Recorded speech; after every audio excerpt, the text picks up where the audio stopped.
Peggy 12.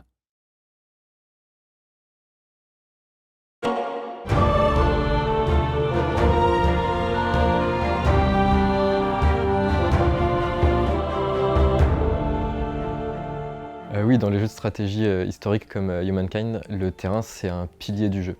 C'est là que le joueur va explorer le monde, créer ses villes, construire ses stratégies et ses tactiques de bataille.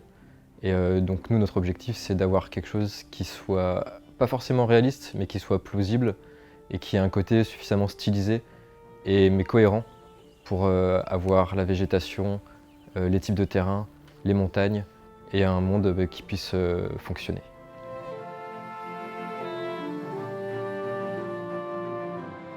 To make the world believable, we feel that it was very important for us to give the player a strong shape of the world, with flatlands, hilly countryside and mountain range that are clearly distinct.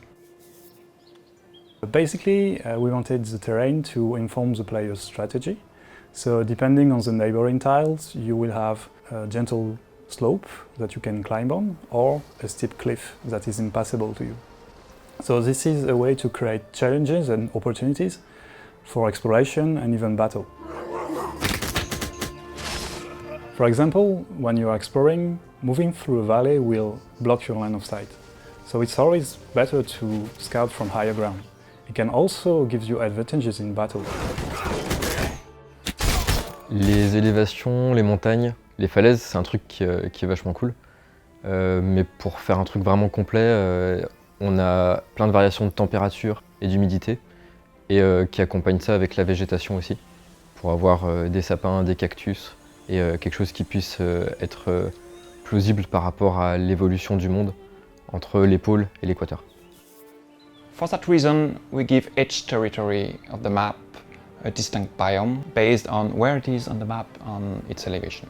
This way we can create appropriate landscape for every territory, because we can control the spread of features like forest, floodplains or rocky terrain, while keeping the effect of the gameplay consistent and readable.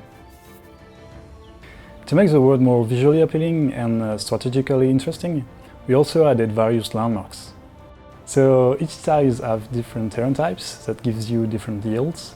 It also have strategic and luxury resources that fuel your economy and military.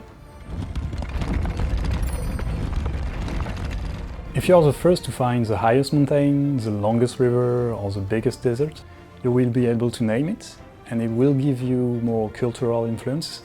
If you're lucky, you will be able to find a unique natural wonder, and it will make you even more famous.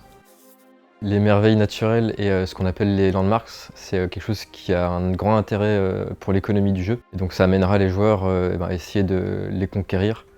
Et du coup, visuellement, on a essayé de faire quelque chose qui pouvait représenter correctement l'intérêt que ça a dans le jeu. Tout le travail qu'on a fait, toute la vie qu'on a mis dans le jeu, c'est pour que le joueur ait une expérience différente à chaque nouvelle partie de Humankind.